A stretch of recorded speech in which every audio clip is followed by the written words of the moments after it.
I think I'm gonna homeschool this year. Oh my gosh, that's so great. Okay, so I'm a member of this co-op and you have to enroll in this co-op and this co-op. Oh, and this curriculum is like the best curriculum, but I mean, it's gonna cost about $1,500 a year, but it's okay because you know what? Your 5-year-old is gonna do amazing things. She's gonna be a brilliant scientist and get into Harvard by the time she's 13 years old if you use this curriculum. Okay, stop. Stop. Does this sound like anything that you've encountered? Are you thinking about homeschooling, or maybe this is your second or third year homeschooling? Maybe you're a veteran homeschooler and need to hear this. But here are 9 homeschool tips that I wish somebody would have told me whenever I started 10 years ago. So if you're interested, keep watching. Step number 1, set real life expectations. Now, there are so many YouTubing mamas out there who want to share their homeschool experience, and I'm one of those moms, and I think it's wonderful. But I also feel like a lot of homeschool moms only want to share the good. They never want to share the bad or the ugly, and if they say that there's no bad or ugly, I feel like they're fibbing, because I've been doing this for about 10 years, and I can tell you not one homeschool mom that I talk to have said that every day is roses and sunshine, and that they love their children. Well, they might love their children, but that they like their children every day. That's not real life. That's not real life. People always tell me, oh, you must have so much patience. No, I really don't. Now, that being said, I love homeschooling. I gave up my career to homeschool my kids because it was important to me. But I want to tell you this, it's not always roses and rainbows.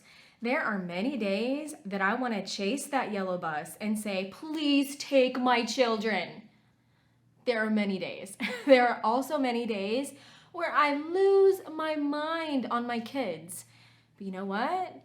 Almost every time that happens, I go outside and then I come back in and I apologize, because I'm only human and I'm teaching them to be human. I am raising adults.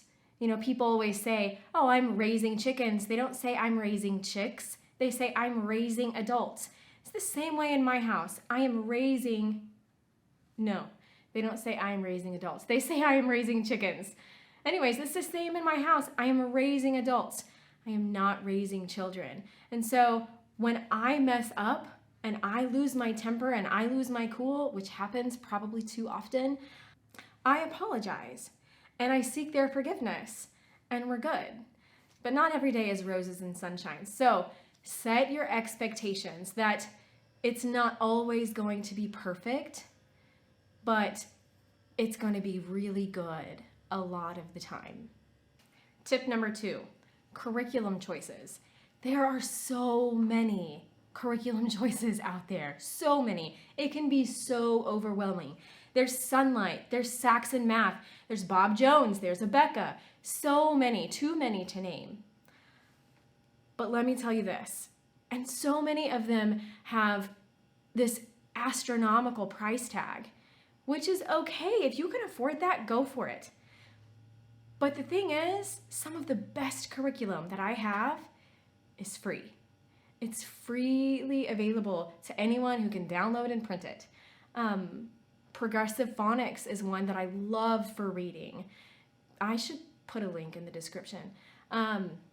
Let's see, what else do we have here? Math Mammoth is not free, but it is very reasonable. I think it's like $75 for 3 grade levels.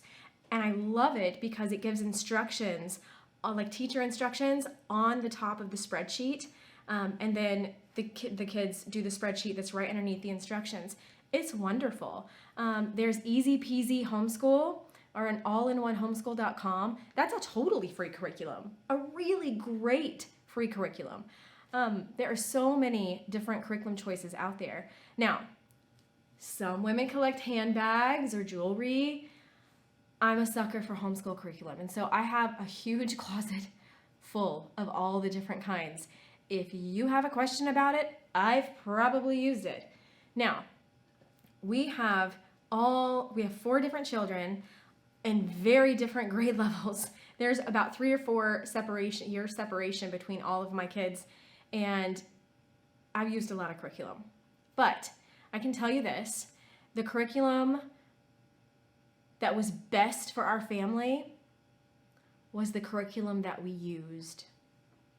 I've paid hundreds of dollars for all these fancy different curriculum choices, only to not use them, and because it didn't work for either their learning style or it just was boring. It happens.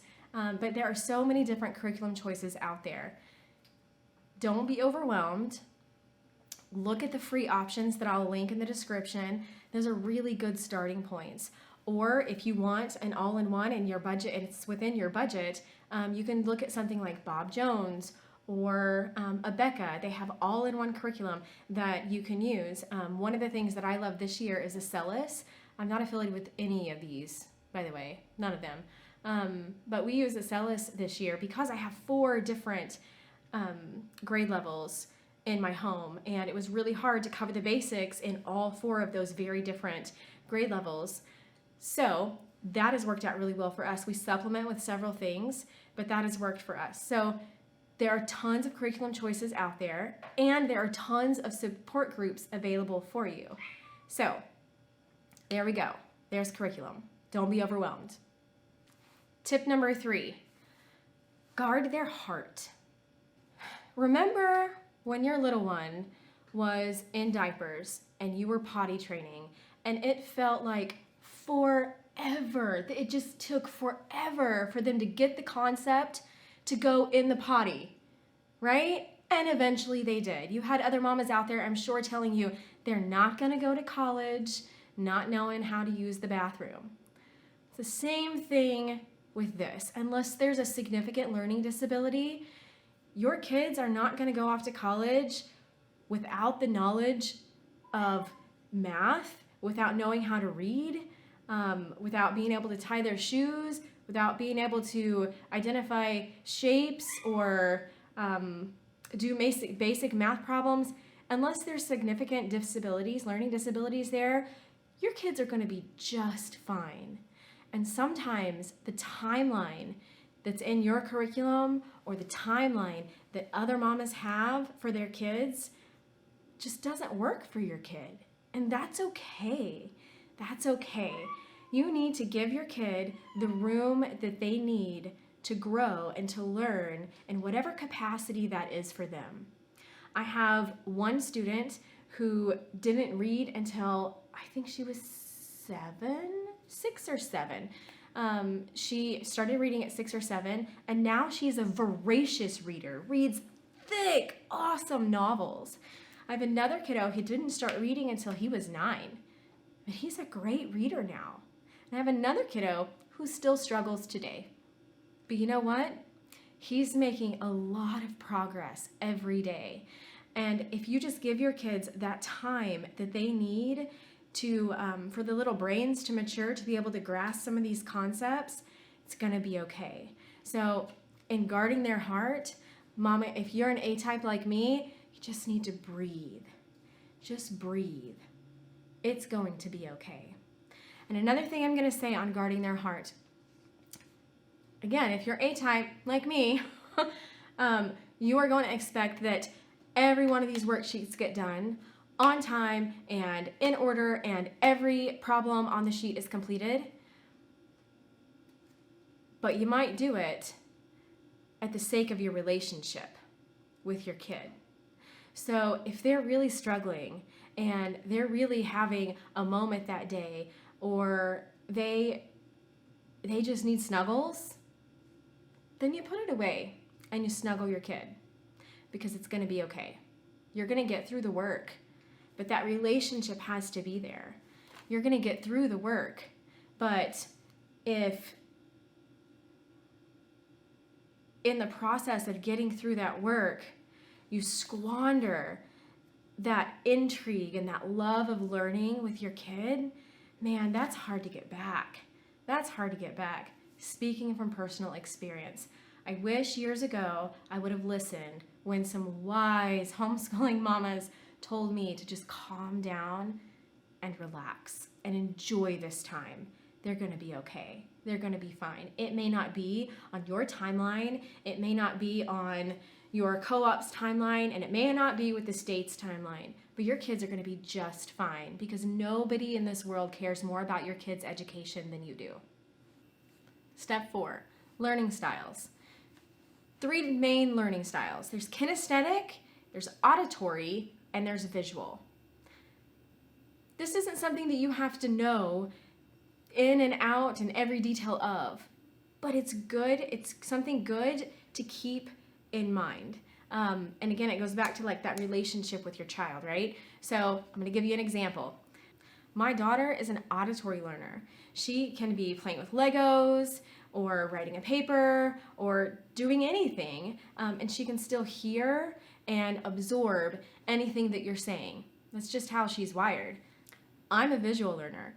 So in the beginning, I was trying to teach her something. She's hearing me, but she's doing other things. And I'm saying, Hannah, look at me. Look, you're not listening. Look at me. Look at me. You know what I mean? Because I thought she wasn't listening whenever she heard everything that I said. So that clicked for me whenever I later on started researching learning styles that, you know what? She can do other things while I'm talking, and that's okay. She hears everything that I'm saying. Now, one of my boys, definitely not. Actually, 2 of my boys, definitely not like that at all. They need to be looking at me in order to hear me. It's just how it is. So look up learning styles, research learning styles, just a little bit to have it in your head of what kind of learner your kid is. That way you can better suit your teaching to them. Step number 5, time.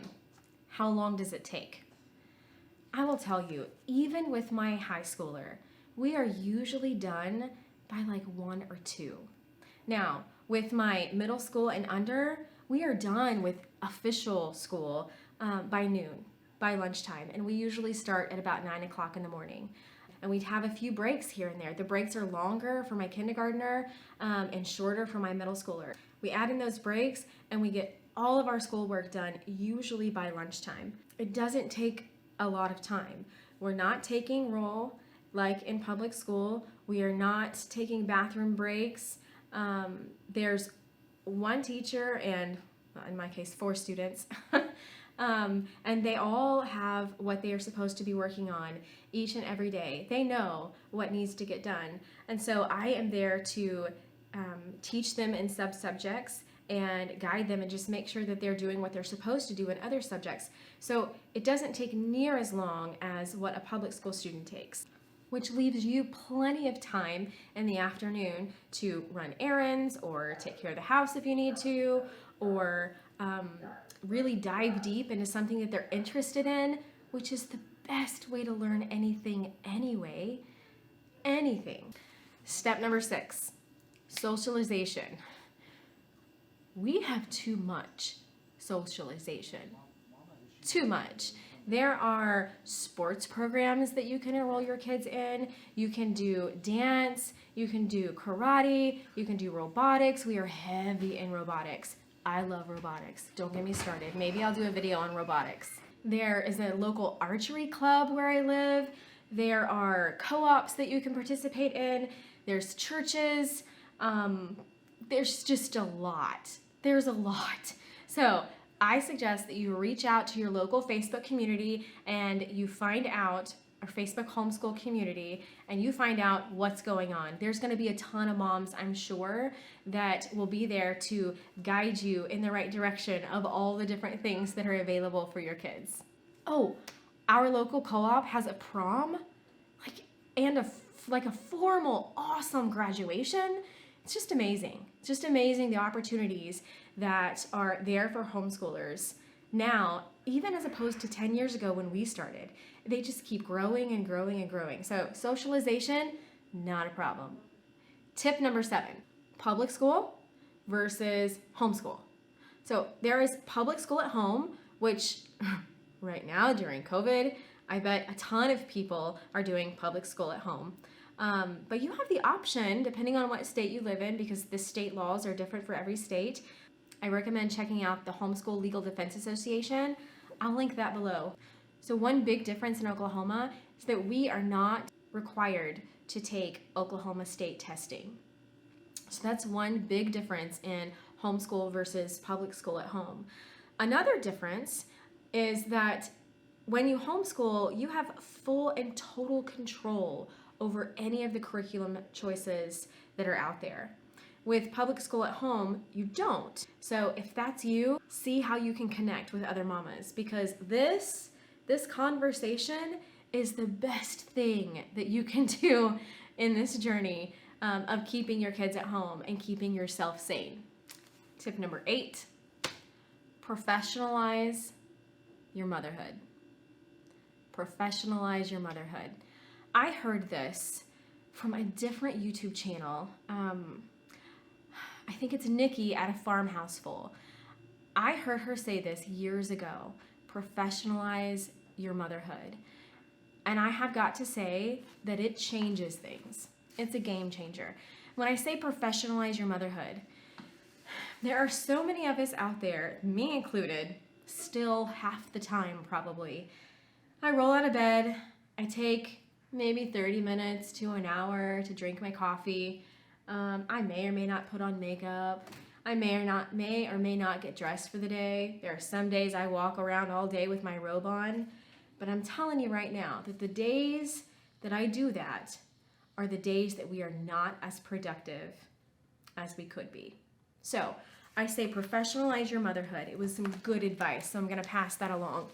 In that, wake up in the morning, give yourself a few minutes to drink your coffee. If you're a Christian, give yourself a few minutes to go through your Bible study and see what's going on for the day. Look through your calendar.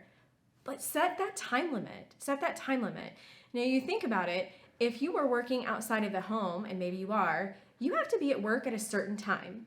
So if you set your homeschool up, or maybe not even your homeschool, but at least your day up that way, at 8 o'clock, I will be dressed and I will have a little bit of makeup on because it makes me feel good. And if someone answers the door, I don't look dead.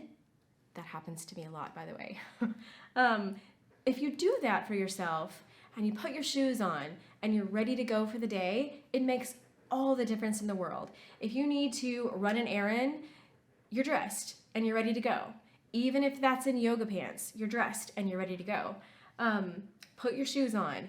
Make a schedule for doing chores throughout the day, for meal planning, for whatever it is that you have to do to get through your day. And I promise you, your life will be so much easier than when you don't. So, professionalize your mamahood. Okay, tip number 9. I'm glad you made it this far. Tip number 9 is patience. How appropriate. If you've listened to this video this long, you've had some patience. Maybe. Anyway, patience. Patience with yourself. Patience with your children. They're learning something new. And maybe even something that they don't care to learn. Have patience with them. Have patience with yourself. It's like starting a new job. So if you start a new job, you got about 6 months before you're proficient in your new job, right? Well, this is like starting a new job. Teachers, professional teachers, go to school for 4 years to become teachers and then to be able to teach the students in their classroom. Now, this is different. You're teaching your own kids.